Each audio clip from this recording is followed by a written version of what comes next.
Gear-type pumps, which consist of a pair of intermeshing steel gears located within a close-fitting aluminium housing, are the normal method of delivering and retrieving oil in a recirculatory system. This diagram shows a gear-type oil pump.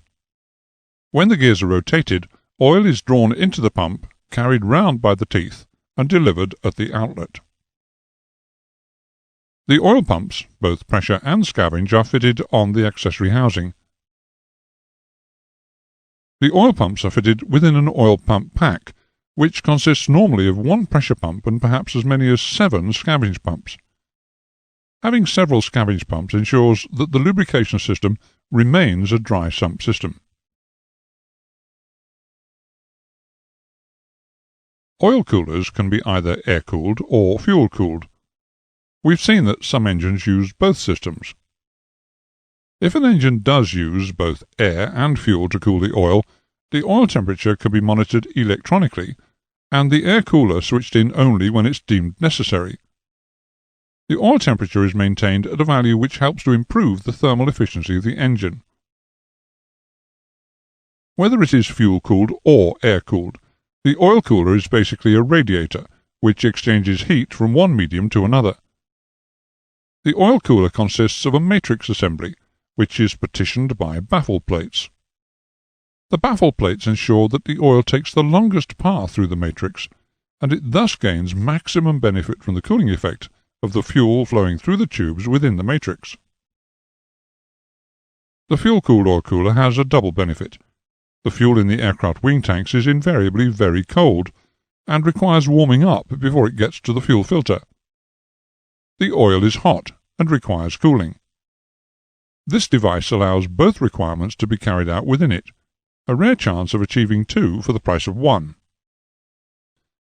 Incorporated in the fuel-cooled oil cooler is an oil bypass valve, which is fitted across the oil inlet and outlet. If the oil cooler becomes blocked, when the oil pressure in the cooler inlet zone reaches a predetermined value, the oil bypass valve communicates directly between the oil inlet and the oil outlet. This will prevent oil starvation in the engine, and will also preclude the chance of excess oil pressure damaging the relatively fragile matrix assembly. In the event that damage to the oil cooler matrix does occur, fuel is prevented from entering the oil system by the oil pressure being kept at a value higher than the fuel pressure. This is done by a pressure-maintaining valve located in the oil feed line to the cooler. Thus the oil will leak into the fuel system rather than the other way round. Chip detectors, which are permanent magnet plugs, are situated in some of the scavenge lines to collect ferrous material from the oil as it returns to the scavenge pumps. The chip detector is retained in the pipeline by a bayonet fitting within a self-sealing housing.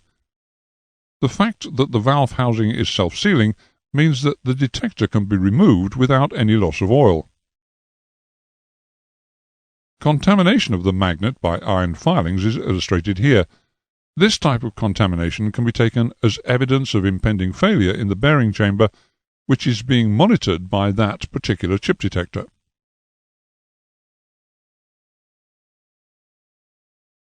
We've already stated that to prevent excessive air pressure within the accessory drive unit and the bearing chambers, the interior of the engine must be vented to atmosphere. Airborne oil droplets in the air within the engine form an oil mist which, if it was allowed to escape unhindered, would rapidly deplete the engine oil contents. The oil mist is vented to the accessory drive unit, where it must pass through the centrifugal breather before reaching the atmosphere. The centrifugal breather is rotated at high speed, and as the oil mist enters, it's thrown outwards by centrifugal force. Around the inside periphery are de-aerator segments. The oil is separated from the air and is eventually flung back into the accessory drive unit to be picked up by a scavenge pump. The air, having less inertia, makes its way out of the center of the rotating portion of the breather to atmosphere, having had all of the oil removed from it. Thus the centrifugal breather minimizes oil loss in the gas turbine engine.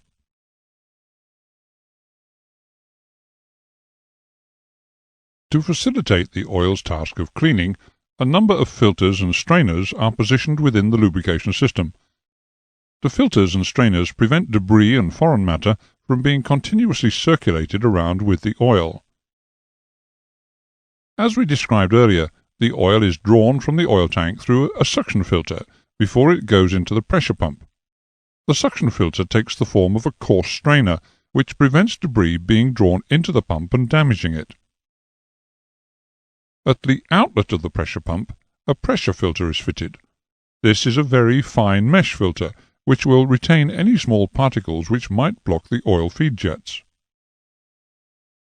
Thread-type filters perform the function of a last chance filter immediately prior to the oil jets. Each return oil line contains a scavenge filter just downstream of the magnetic chip detector. These scavenge filters will collect any debris returning from the bearing chambers. Both pressure and scavenge filters are constructed in a tubular form from either a very finely woven wire cloth or resin impregnated with fibers. Some filters may have a differential pressure switch fitted across them, or alternatively they may be fitted with a pop-up indicator, a small button which can be seen protruding from the filter casing to give a visual warning of a partially blocked filter.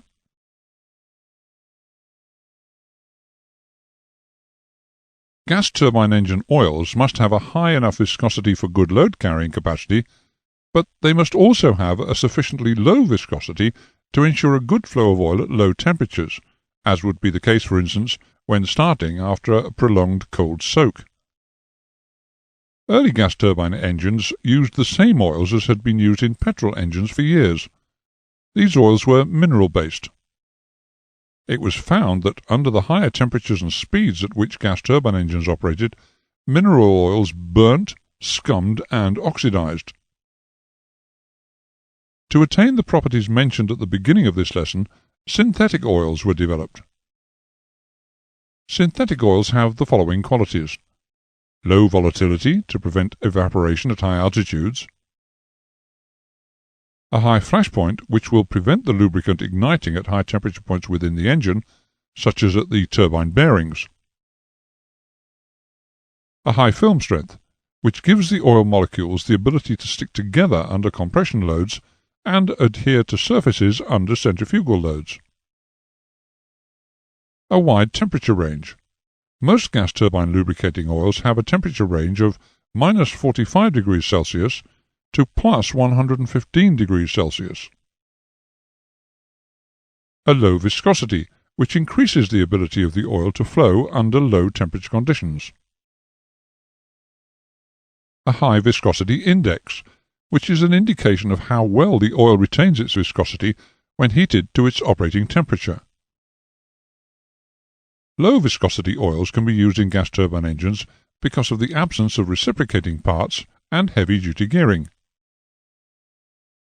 However, turboprop engines, which have reduction gears and propeller pitch change mechanisms, require a slightly higher viscosity oil.